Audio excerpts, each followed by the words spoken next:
Toy Story 5 teaser just dropped, and I have a lot of questions. I've already had a lot of questions about this movie, even before this teaser dropped, from synopsis that we knew about online. But now that the teaser out, we actually have some official footage out to the public. This isn't no convention exclusive footage or leaked footage from very low quality. This is full on render. Anyone to the public can see it as long as you have a phone, basically, and social media. And we need to talk about this because I have questions myself. I just want to get this out the way. I don't like Toy Story 4's ending. However, it seems like they're just not acknowledging Toy Story 4's ending. Just from the footage that we've seen, and especially the message they were trying to send. It's a bad message. I don't like the message. But the fact of the matter is that there still was a message. And so we have this lily pad character, which we kind of knew about. Kind of like an antagonistic character. We know it was going to be toys versus technology. We have a lot of looks at a lot of the OG characters from the original trilogy, especially Toy Story 1 and 2. 2 with Jessie and Bullseye.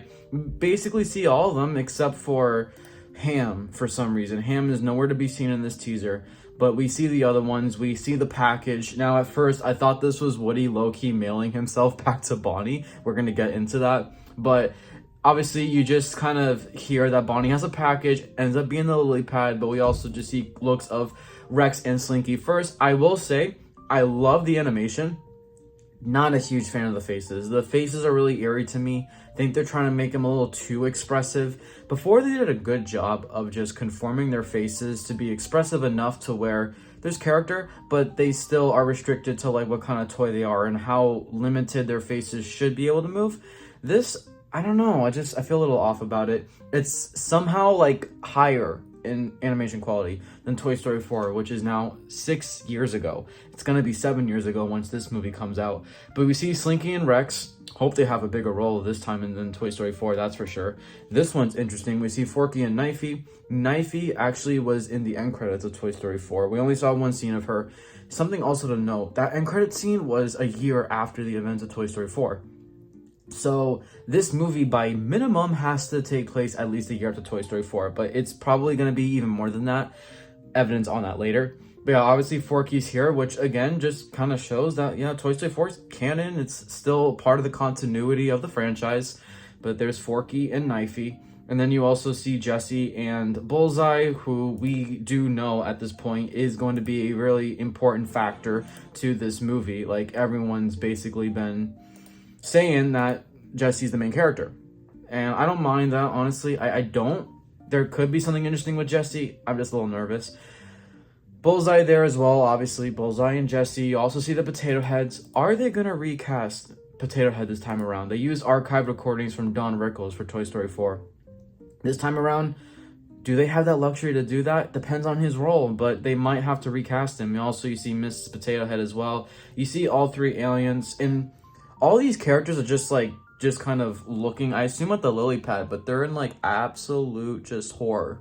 You guys been through so much. I know you're not reacting like this to a lily pad. Like, you guys have seen way worse than this. I don't know. I just kind of goes to my point. I feel like the expressions are a little over the top, and I obviously don't go into these reviews wanting to just talk bad about things. I'm just a little iffy, you know? I don't want to come in here and talk like bad about things, but I also do come in here and tell you guys how I'm personally feeling and my true thoughts on these things. I'm here to tell you the truth. I'm not here to dance around the fact. I'm just here to give you my raw thoughts. That's the whole point, you know? Opinionated based, obviously. This is just how I'm feeling. This is my opinion on the matter. And we have Jessie, like I said, the Potato Heads, and then we cut to the lily pad. And if you guys notice, there is Bonnie. Her hair looks longer. She definitely looks older. This is like the first time I think they've properly decided to age Bonnie up a little bit. We don't know what she looks like. That's clearly intentional with the way that it's framed. You see the like side of her hair. That's pretty much it. And after that, you get the logo. It says hi on the lily pad. Hi, let's play, blah, blah, blah, blah, blah. And this is definitely what everyone's going to be talking about with this trailer. Woody is here in Bonnie's room, reacting with Buzz, holding him, sweet duo, obviously best duo of the whole franchise, bar none. But Woody just being here, that's going to raise a lot of questions automatically. What happened? How did he get back here? Is that going to be explained? Is he here from the get-go? Like, I'm just wondering how we're dealing with the ending of Toy Story 4. There's no Bo Peep inside. She's not even mentioned. I didn't like Bo Peep in Toy Story 4.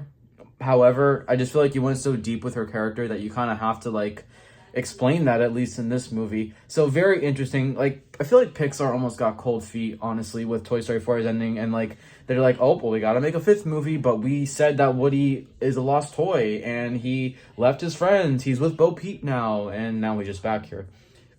Like I said, I actually like it. I don't like that he left them in the first place. Toy Story 4's ending is horrible, in my opinion. However, I hope this is like kind of explained, but honestly, at this point, if it's not explained and they want to act like some of the events Toy Story 4 is just like whatever, I don't mind it. Toy Story 4 is a really bad movie, in my opinion. The OG trilogy is elite. I mean, the fact that this movie exists is still kind of meh. And obviously, it should have ended with the original trilogy. But because this exists, I do want to give it some chance that at least it can be better than Toy Story 4 and be more of a solid story. And let me know what you guys think about just Woody being back. This teaser is going to create a lot of buzz, so I just wanted to make a video just breaking down the teaser real quick. I will continue to do Toy Story 5 updates, probably, obviously, once we get more into 2026 and we get closer. But just off this footage alone, definitely some questions got to be asked. I'm not sure where we're heading, and yeah, why is Woody back here? I will say there's some continuity with Toy Story 4, like Forky being there. I'm pretty sure Jessie had the sheriff badge, right, on her. Does she? It might be hidden. Maybe her arm is hiding it, but I think she might have the sheriff badge. And we'll see if Woody has his pull string or not. But, yeah, I'm confused. I'm just going to be straight up. I'm confused. But let me know what you guys think down below about this Toy Story 5 teaser. And let me know what your theories are for Toy Story 5 in general. But I will see you all in the next one. Why is Woody back? I have no idea, but I hope you get a good answer. Peace out.